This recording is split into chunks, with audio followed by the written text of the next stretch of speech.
Pessoal, então vamos começar rápido aqui. Que órgão é esse? Útero, ok. Útero, todo mundo viu, né? Útero inteiro. Ele está diminuído de tamanho, né? Então provavelmente deve pertencer. Isso, a mulher menopausada, que tem a atrofia. O que chama atenção nesse útero, por exemplo, vocês veem o corpo uterino, não tem nada. Aqui o colo uterino, mas se vocês olharem a ectocele, ok?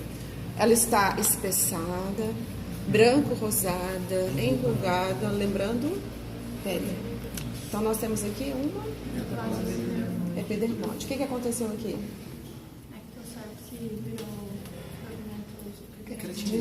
Isso, normalmente qualquer causa mais frequente para isso. Infecção. Inflamação. Não, credo, gente. Nossa. É quando os pro lápis uterino, ok? Bom, vocês conseguem conhecer esse órgão aqui? Tá bom, memória? Tá pagando outras Eu coisas. sei, tô brincando com você. O que é isso, pessoal? What is this? Próstata, muito bem. Aqui vocês veem os dois lobos da próstata. A superfície externa da próstata levemente bocelada. Ela devia ser lisinha. Quando nós observamos a superfície de corte, a presença de múltiplos nódulos, tá certo? Esses nódulos, no geral, são mais claros um pouquinho que o parênquima dela. Alguns são compactos, outros têm pequenas cavidades. Então, outros são esponjosos, como vocês podem ver aqui. Então, o diagnóstico... Hiperplasia continua. Se formou nódulos nodular prostática, tá certo? Os urologistas falam hiperplasia benigna da próstata, mas hiperplasia não tem maligna.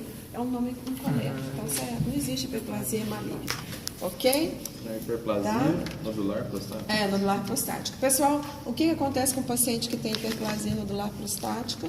Dificuldade de injeção. Isso, então dificuldade de micção, principalmente para iniciar a micção, tá certo? O que vai acontecer com a bexiga dele?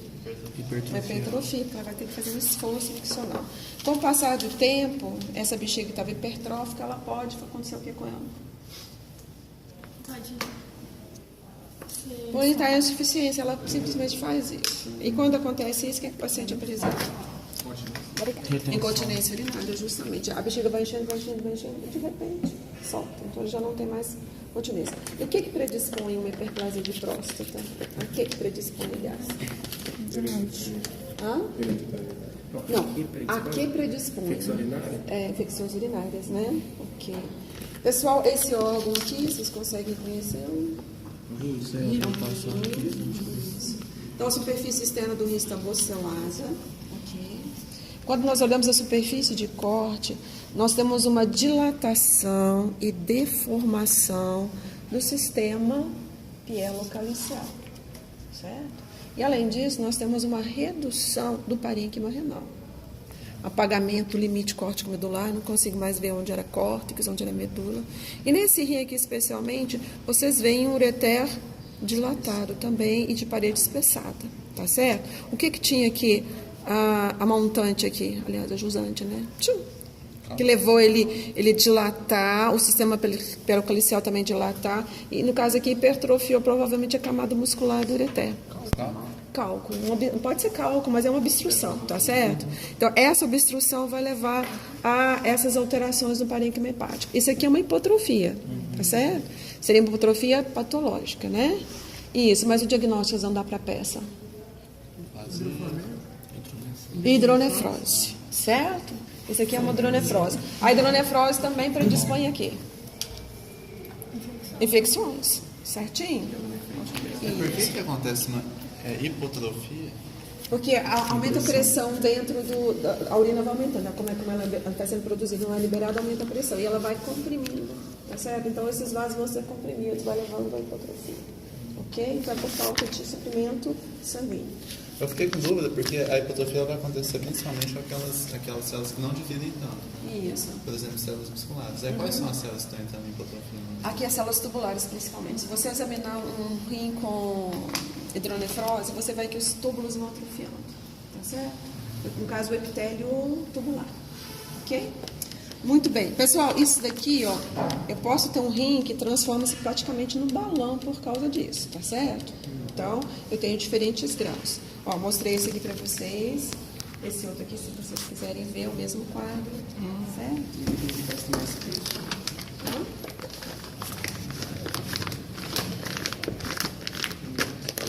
Tem que olhar direitinho que na hora da prova parece um ciclo que não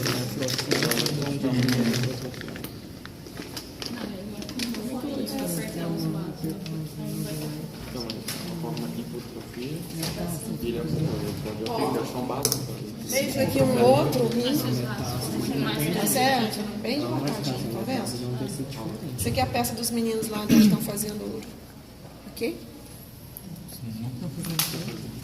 É patologia especial. Eu tô procurando meu coração aqui, não tô... Ah, achei meu coração. Não é meu, não. O que chama atenção aqui, pessoal, se vocês analisarem a superfície externa do miocárdio, os vasos tortuosos. Por quê? Eles tiveram que se acomodar a um menor espaço, então, a essa tortuosidade. E outra coisa que chama atenção é a aparente desproporção entre o tamanho dos vasos da base e o tamanho do coração. Tá certo? Mas, no caso aqui, a forma do coração está preservada, né? E isso daqui, então, é uma hipotrofia senil, tá certo? Senilidade leve. Então, é uma hipotrofia fisiológica, que acontece normalmente, né?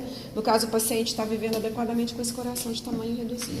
Se eu tivesse uma hipotrofia patológica, qual que seria a diferença em relação a essa peça aqui? Talvez seria assimétrico. Hã?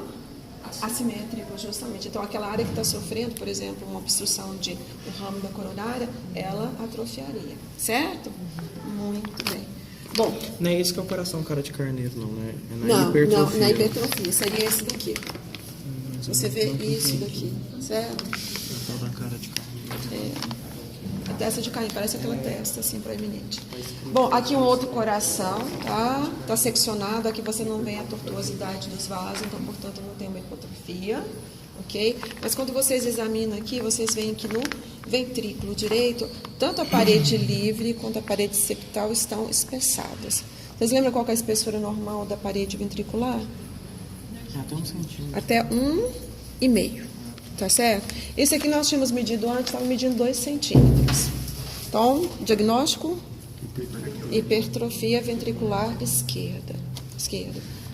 Causa mais frequente na população geral: hipertensão arterial. Outras causas: Cortação de aorta. cortação de aorta, o que mais? Neoplasia. Insuficiência mitral, mas principalmente, pessoal, estenose mitral. Aqui vocês veem uma outra visão do mesmo quadro, tá vendo? No caso aqui, olha, tem um ventrículo esquerdo extremamente estressado. Tá?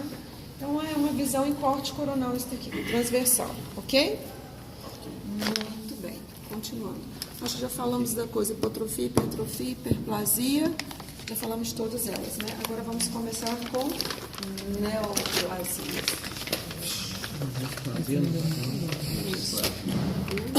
Então, as neoplasias macroscopicamente podem ser sólidas ou císticas, né?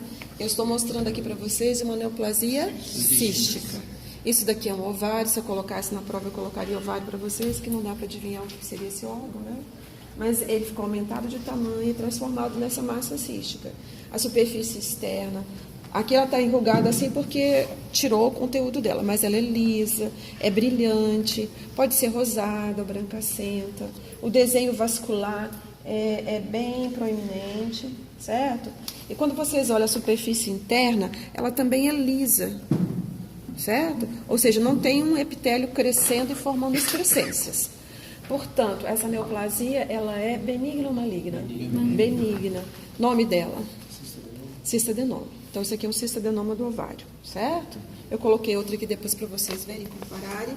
E esse daqui seria a contraparte maligna. Então, esse aqui também é um ovário. Vocês veem a superfície externa bolselada, branco, rosada.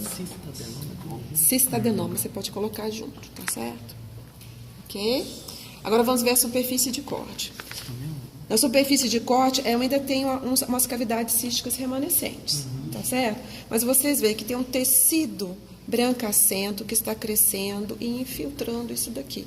E eu tenho essas áreas mais amareladas, são áreas de necrose.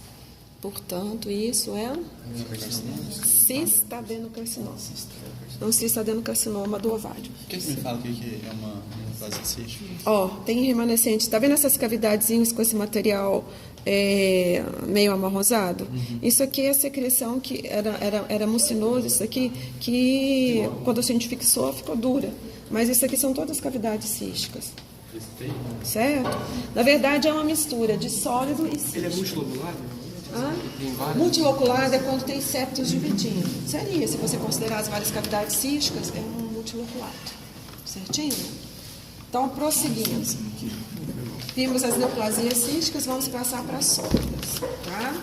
A neoplasia que mais mata no mundo, pessoal, é essa daqui. Nós temos aqui um pulmão, né? Vocês veem aqui que tem uma antracose, então esse paciente aqui provavelmente era fumante, se não fosse fumante tinha contato com alguém que fumava. Aqui nós vemos uma neoformação tecidual brancacenta, de consistência dura. Os limites podem ser bem definidos ou mal definidos. Aqui tem áreas bem definidas, tem áreas mal definidas. Tem antracose no meio dele. E veja, ele vai se estendendo, infiltrando o parênquima, que no caso eu cheguei a infiltrar a pleura da cissura aqui. Viram? Ok? Portanto, benigno ou maligno? Maligno. Diagnóstico? Epidermóide, ou pode falar broncogênio. A gente fala epidermóide porque aqui no Brasil é o mais frequente deles, né? Mas você pode dar um diagnóstico de carcinoma broncogênico porque ele surge a partir do epitélio brônquico. No caso aqui, pessoal, quais seriam os principais tipos de carcinoma que surge a partir daqui do epitélio brônquico? Que faz parte do broncogênico, o termo geral. Epidermóide, adenocarcinoma, células pequenas. Isso, pequenas células. Ok? Muito bem. Qual que é o mais agressivo? Isso. E os fatores de riscos, tabaco e o segundo. Não, Estou falando fatores de risco assim, coisa. pela macroscopia eu não consigo definir, né, professora? O quê? Qual é o epidermóide, Qual é. Então nós vamos aqui no Brasil a estatística. Aqui o mais frequente é o epidermóide. Mas está havendo uma inversão, viu, pessoal? O adenocarcinoma. O adenocarcinoma está subindo, por exemplo, nos países desenvolvidos é o mais frequente. E o carcinoma epidermóide? Células escamosas tanto faz, né? Tanto faz. Vocês podem colocar epidermóide ou células escamosas. Está perfeito. Aqui você colocou que é de células escamosas pelo fato de ser mais comum. Mais comum. A probabilidade de ser Isso. maior. Então eu usei aqui o diagnóstico estatístico. O que é mais comum aqui no Brasil? Carcinoma epidermóide, tá certo? Mas macroscopicamente, tanto o adenocarcinoma como o carcinoma de pequenas células seria parecido. Só que o adenocarcinoma é mais frequente periférico, você entendeu? Subpleural. E aqui podia ser um adenocarcinoma, porque vocês veem que está debaixo da pleurazinha aqui? Poderia ter um adenocarcinoma. Mas nós vamos dar o mais frequente. Ou então coloca carcinoma broncogênico. Certo? Muito bem. Qual que é a segunda causa? A segunda causa, asbesto. Você sabe o que é asbesto, né? O amianto, né? Ok? Muito bem, deixa eu ver. Eu tenho um outro aqui de pulmão, depois vocês observem que você vê o brônquio e ele saindo a partir da parede brônquica. Bom, vamos ver isso daqui. Isso daqui, pessoal, é o estômago. Aqui a pequena curvatura. Nós abrimos sempre pela grande curvatura porque a incidência de úlceras e de neoplasias é mais frequente a partir da pequena curvatura. E no caso a região é antro, que é mais frequente ter a neoplasia. E aqui vocês veem uma neoformação tecidual de aspecto vegetante, né? Lembrando couve-flor, ok? Certo? Aqui eu vou mostrar uma outra apresentação da mesma neoplasia. Então ela pode se apresentar, como uma lesão ulcerada. No caso ela é ulcerada, de bordas elevadas, irregulares, estão vendo? Ok? Aqui. E se vocês olharem aqui na serosa, dá para ver a diferença de cor. Isso daqui essa neoplasia está infiltrando até a serosa. Deu para ver? Ok. E eu acho que eu coloquei. E outra forma de apresentação que vocês têm. Deixa eu achar. Aqui. Então, nesse caso aqui, o estômago ele fica reduzido de tamanho, contraído, as paredes espessadas e endurecidas. Tá? E quando você observa, o que caracteriza essa neoplasia é ela infiltrar e espessar a parede. Isso mais marronzinho aqui é a muscular própria. Vocês veem que ele ultrapassa a muscular própria e chega até a serose. Então, diagnóstico de vocês, pessoal. Adenocarcinoma. Esse daqui eu quero que vocês coloquem entre parênteses um nome especial dele. Como é que chama isso daqui? Isso é aquela metástase para os ovários, né? Pode dar. Ele tem mais tendência a metastasizar, porque é um tipo de força. Como é que ele chama isso daqui? O estômago todo comprometido, reduzido de tamanho. É quando tá no ovário. Não, calma. Depois eu falo.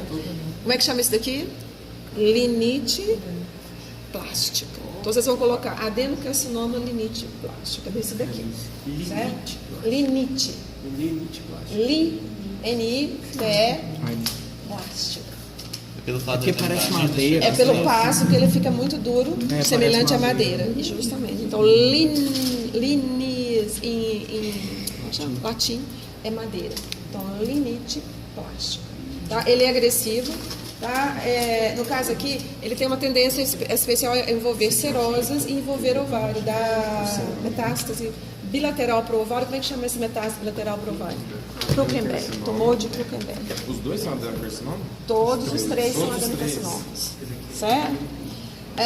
Indo lá para o tubo digestivo ainda, pessoal, nós temos aqui um segmento de quê? Ó, por fora.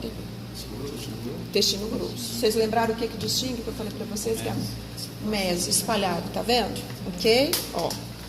Espalhado assim é intestino grosso. Quando ele for uma fitinha assim no meio, ou então na beiradinha, é um intestino delgado. Então, examinando a mucosa, nós vemos uma neoformação tecidual, que também está crescendo predominantemente para fora, exofítica, aspecto lembrando couve-flor, área de necrose, hemorragia, e ela circula toda a alça intestinal. Estão vendo? Ela cresceu assim, ó. Diagnóstico, adenocarcinoma. Isso, fatores de risco para o adenocarcinoma de intestino grosso, pessoal. A dieta, mas o que na dieta, por exemplo? Carne vermelha, o que mais? Ausência de fibras. Isso, ausência de fibras, uma dieta pobre em fibras, o que mais? Embutidos, o que mais? Churrasco. Carne defumada. Carne defumada, defumados. Então, tudo isso são fatores de risco para o... Professora, Oi. tem que colocar, por exemplo, eu já vou ter colocado lá o órgão na descrição. Eu não preciso colocar adenocarcinoma intestinal, não. Não, se Só você colocou adenocarcinoma. órgão, pode colocar só adenocarcinoma. Exceto, por exemplo, eu vou mostrar para vocês aqui o útero. O útero eu posso ter uma neoplasia surgindo do colo, ou olha só, uma neoplasia aqui no corpo. Aí vocês vão especificar se é do colo ou se é do endométrio, certo? Então, essa daqui, ó, é uma fatia de útero, estão vendo? Ok? Em relação ao adenocarcinoma de estômago, pessoal, quais são os fatores de risco? Dieta e H. pylori, tá certo? São os principais fatores de risco. Então, aqui, vocês veem aqui uma neoformação tecidual surgindo a partir do endométrio. Ela cresce para dentro da cavidade, portanto, ela tem um padrão exofítico, mas ela também vai infiltrando o miométrio, então ela cresce também endofiticamente. Normalmente ela é amarelada, pode ter cores variadas, pode ser mais pardacenta ou mais clara. Vocês veem pequenas áreas de hemorragia, certo? Diagnóstico. Adenocarcinoma de endométrio, ou endometrial, tá? Fator de risco para adenocarcinoma endometrial, pessoal. Não, múltipla está preservada, está protegida. Então, o que é? Anticoncepcional, não, anticoncepcional aumenta a mama, mas como anticoncepcional tem os dois, estrógeno e progesterona, ele protege o adenocarcinoma de útero, mas aumenta o risco de mama. Não, ela normalmente aparece na menopausa ou na perimenopausa. Agora, qual que é o fator de risco? Gente, se eu falo que anticoncepcional... mas a nulipra por quê?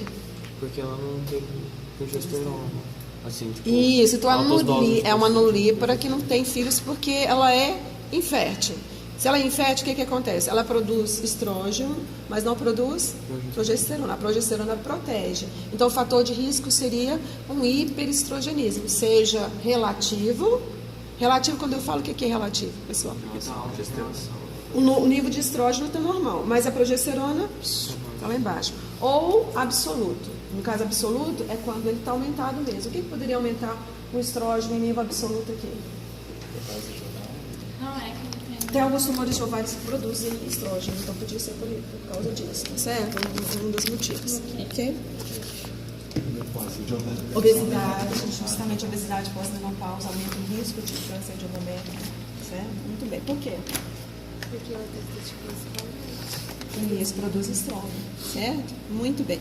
Pessoal, aqui vocês veem um outro ovário, tá? Superfície externa bocelada. E quando nós vemos aqui, ó, são múltiplas cavidades. Mas as cavidades também são lisa a superfície. Então, isso aqui seria o quê? Cistadenoma multiloculado, tá certo? Cistadenoma ou cistadenoma? Cistadenoma. Ó, é benigno, tá vendo? É lisinha a parede deles. Nossa, ok? dá pra ver que isso é um ovário? Não, eu colocaria pra tá. vocês, criança. Eu já falei, esse aqui é um outro. Nossa, eu colocaria. Não, o estômago eu não colocaria que é estômago, não. Não, esse daí vocês têm que saber que é estômago. Peraí, coloca todos. Coloca todos. Pessoal, continuando aqui em útero, eu vou mostrar duas peças para vocês, tá certo? Aqui, o corpo uterino está sem alterações, vejam, tá? Corpo sem alterações, isso. Mas o que chama atenção é o colo uterino. Aqui vocês veem uma neoformação tecidual que infiltra e alarga os lábios do colo uterino, tá? Tem limites mal definidos. Aqui uma coloração pardacenta com áreas de necrose. Aqui, olha, dá para vocês ver bem, porque ele fica mais brancacento, tá vendo? Mas também da mesma forma, infiltrando e espessando o colo uterino. Ok? Mas tem que olhar com olhos, olha para vocês verem. Viu? Olha, os limites mal definidos, tá vendo? Certo? Você tem que olhar com olhos de ver, veja. Certo? Se você olhar com olhos de ver, você verá. Aprenda a olhar com olhos de ver, porque você tem que fazer isso com o seu paciente. Olhar com olhos de ver. E os neurônios conectados para fazer sinapses. Estou brincando. Isso é brincadeira, gente. Então, não, mas isso é sério, que você tem que fazer sinapse. Senão o negócio não adianta só olhar se você fizer sinapse. Não resolve. Qual que é o diagnóstico? Qual que é o diagnóstico mesmo? Isso, mas carcinoma o quê?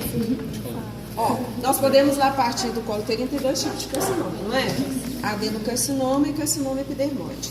O carcinoma epidermoide são 90% dos carcinomas. Então vai ser isso. O adenocarcinoma é só 10%. Então nós damos um nome pela estatística. Qual que seria? Carcinoma epidermoide do colo uterino. Fatores de risco. HPV. O que mais? O que predispõe uma mulher, por exemplo, a ter mais contato com HPV? Não, colapso não. Promiscuidade, então. Ou ela é promíscua ou tem um parceiro promíscuo. O que mais? Iniciar atividade sexual em idade precoce. Tá? O que mais? Tabagismo. O que mais? Anticoncepcional. Tá? Nossa, mas qualquer coisa. Não é qualquer coisa, não. Tabagismo, anticoncepcional, não é qualquer coisa. Se você tomar suco de laranja, não aumenta a incidência. Mas é suco de laranja. Tá certo? É sucesso. E se essa paciente é HIV e tem esses fatores de risco, vamos supor, se ela se contamina com HPV, há uma chance muito maior de evolução para câncer do que uma mulher que não tem problemas de imunidade. Certo? Muito bem. Continuando. Pessoal, fale. O adenocarcinoma vai se originar a partir das glândulas do endocérebro? Ó, o adenocarcinoma, normalmente, ele vai surgir na junção escamocelular. Ou seja, acontece uma metaplasia escamosa, normalmente primeiro, o que é mais frequente. A metaplasia escamosa é aquela zona de transição entre o ectocépsis e o endocépsis. E a partir daí surge a displasia e a partir daí surge o carcinoma. E o adenocarcinoma? O adenocarcinoma é uma das glândulas endocrinais mesmo. Certo? Ok? Ó, pessoal, esse aqui é um pênis. Certo? E vocês veem aqui surgindo, aqui no caso, está comprometendo a glande do pênis. Uma neoformação tecidual de crescimento exofítico, brancacenta, endurecida, lembrando couve-flor. Se vocês olharem aqui onde eu parti, vocês vão ver que ela também está infiltrando. Portanto, benigna ou maligna? Maligna. Diagnóstico. Carcinoma. Isso, continua. Epidermode. Epidermode. Se ele surge da glande, é epidermode. Ele pode surgir também do prepúcio, que aqui foi retraído. Ele é chamado de espino celular. Mas qualquer um dos dois que vocês colocarem aqui, ou espino celular, ou epidermode, ou de células escamosas, está correto. Fatores de risco. Higienização. Higienização por causa de quê? Do esmegma e HPV. Certo? Os dois. Circuncisão seria uma proteção. Circuncisão e proteção. Por exemplo, lá entre os judeus, eles circuncidam o menino, né, com 8 dias de idade. Lá tem muito menos câncer de pênis. E, além disso, a mulher desse homem que é circuncidado, ela tem menos câncer de colo uterino também. Então, protege os dois. Que foi, Desnecessário. Muito desnecessário. eu tenho muito desnecessário. Não, se você tomar os cuidados todos lá, não ter casa com mulher que nunca teve sexo, se você também não teve sexo antes, nossa, vai ser perfeito. Nem ela tem, nem você tem. Fala Tá certo? Hã? Fala tarde. Pois é, eu tenho que começar a educar antes, né? Gente, continua. Ah, pessoal, aqui, olha, eu coloquei aqui pra vocês 2 rins, tá? Esse rim aqui, assim, a parte normal dele tá relativamente preservada, dá pra vocês reconhecerem que tem um rim. Aqui, nem tanto, mas se vocês olharem com olhos de ver, ainda dá pra reconhecer que é um... Mas eles na prova. Aqui, gente, ó. Olhos de ver, não pode dar Tânia. Olhos de ver. O senhor presta os olhos aí? Me presta. Tem que acompanhar aqui, porque só ver aqui não adianta. Eu vou ter que fazer. Quando eu era menina, tinha era um desenho de fantoches, era um desenho animado de fantoches, chama O Tremendão. Um cara lá, um cientista, tinha inventado uma máquina, ele colocava o filho lá dentro dele, colocava o filho, por exemplo, vamos supor que tinha uma pessoa, ele fazia missões, ele era um espião, que se chama hoje em dia, né? Hoje em dia não é espião, não, como chama? Agente, isso. Então era assim, por exemplo, vamos supor que ele tinha que desempenhar uma missão, que ele tivesse que saber neurocirurgia. Então ele pegava o melhor neurocirurgião, passava nessa máquina, e depois colocava o filho lá e transferia o conhecimento para o cérebro do filho. E aí era só o filho colocar um óculos que tinha um negocinho especial, ele se tornava aquele neurocirurgião. Se as pessoas pudessem fazer isso hoje, que legal. Ia ser bom demais. Mas ia ter que ter um neurocirurgião. Hã? Justamente, isso tem que sempre ter, você entendeu? Só por isso não dispensa o estudo, porque senão de repente todo mundo ia ficar morto e ninguém para você passar o cérebro para o outro, né? Pessoal, aqui ó, uma neoformação tecidual, no caso aqui nos 2 casos, comprometendo o polo renal.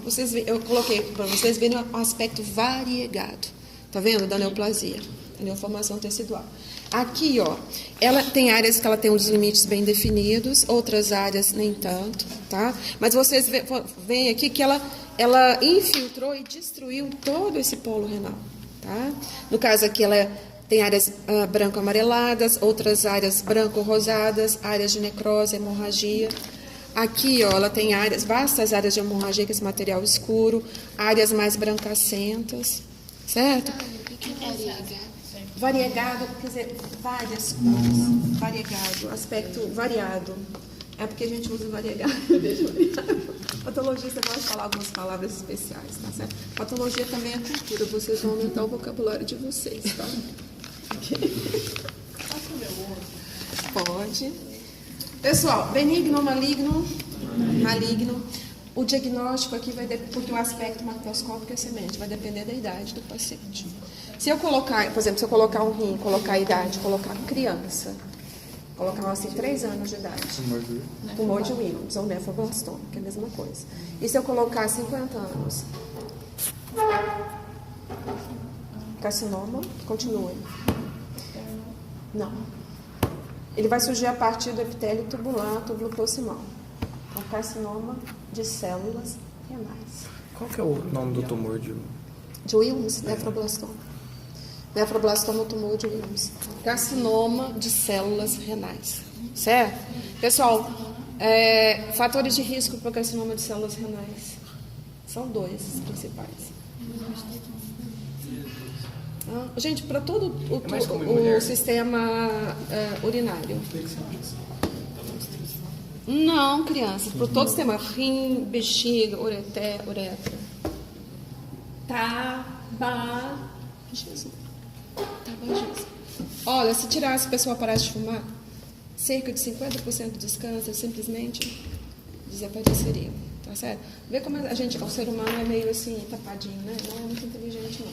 Certo? Então, é um carcinoma de células renais se for adulto. Se eu não colocar a idade, vocês vão colocar assim, tumor de Wilms, se criança, carcinoma de células renais, se adulto, tá certo? Outro fator de risco são anilinas, que hoje em dia não se coloca na comida, antigamente colocava, mas o pessoal que trabalha em indústria de borracha tem um contato ocupacional, tá certo? E pode desenvolver carcinoma de células renais por isso. Por causa do quê? Anilina. É aquela substância que cora, Isso. que aí não pode ser verde e azul, são mais prejudiciais que a A amarela é a mais prejudicial. Antigamente tinha uma amarela. Por exemplo, o pessoal gostava de colocar na manteiga de leite, para ficar bem amarela, colocava essa anilina amarela. Isso causava câncer de rim. Mas hoje em dia isso é proibido no alimento. Contato ocupacional é inalação. É inalação. Porque eles mexem com a borracha, colocam essas anilinas e desprende vapor, você entendeu? Então, inala, ok? O que mais? Então, tô vendo os carcinomas. Deixa eu ver, eu tô vendo todos os carcinomas com vocês, para depois eu passar para... Ó, esse aqui é um outro carcinoma de pênis. Aqui, no caso, a gente cortou para vocês verem infiltrando. Certo? Mas então, o carcinoma epidermóide, o carcinoma espinocelular do pênis. Vocês... mama. Aqui uma fatia de mama. Ok? Gente, mama tem uma coisa de pele e a gordura por baixo. A mama normal é isso daqui, é gordura, tá vendo? Praticamente. E aqui vocês veem uma neoformação tecidual, de limites em parte bem definidos, em parte mal definidos, mas aqui tá para ver, ó, que ela está infiltrando a pele já, tá vendo que ela leva a pele e infiltra a pele? Portanto, é maligno. Diagnóstico? Adenocarcinoma ou simplesmente carcinoma de mama. Fatores de risco para o carcinoma de mama. Eu já falei um para vocês, anticoncepcional. Isso. O que mais? Tabagismo. O que mais? Tabagismo pega tudo. Eu tenho muita chance de acertar se colocar tabagismo. O que mais, pessoal? Aqui também os hormônios são importantes, tá certo? Então, no caso aqui, os dois hormônios, tanto o estrógeno quanto a progesterona, aumentam o risco. Então, por exemplo, uma mulher que começa a menstruar cedo, tem uma menarca precoce, uma menopausa tardia, ela vai ficar um maior período de tempo estimulada por esses hormônios. Isso aumenta o risco, tá certo? Uma mulher que tem filhos depois dos 30 anos, isso aumenta o risco. Você ter filho mais cedo e amamentar esse bebê protege, tá certo? A amamentação tem que ser pelo menos 1 ano, tá ok? Aqui o fator genético é importante. Se você tem um parente de primeiro grau, uma mãe, uma irmã ou uma filha, o câncer de mama aumenta bastante o risco, certo? Tem diferença morfológica entre o adenocarcinoma e o carcinoma de células ductais? É a mesma coisa. Não, é a mesma coisa. O adenocarcinoma de mama, ele vai surgir do epitélio glandular, certo? Então, ele é dividido em 2 tipos, de acordo com a morfologia. Ductal e lobular. Não, você pode ter um incito ou infiltrante. O lobular também é a mesma coisa, pode ser incito ou infiltrante. Mas seria esses dois, lobular e ductal. Qual que é a importância para a gente diferenciar um do outro? Por que eu coloco na biópsia ductal e lobular? O lobular, ele tem tendência a ser multicêntrico, ou seja, ter vários focos na mama e comprometer a outra mama. Então, por isso, por exemplo, se eu dou um diagnóstico de um carcinoma lobular para a paciente, tem que ficar de olho na outra mão, tá certo? E a disseminação, ou seja, a metástase do lobular, ela segue mais ou menos aqueles padrões do adenocarcinoma difuso de estômago. Tendência a metastasear para serosas, pleura, peritônio, ir lá para o ovário, você entendeu? Para a medula óssea, dá um padrão um pouquinho diferente. Okay? Então, na prova a gente vai colocar só adenocarcinoma. Adenocarcinoma de mama. Está de bom tamanho. Agora, ó, o tumor benigno, mais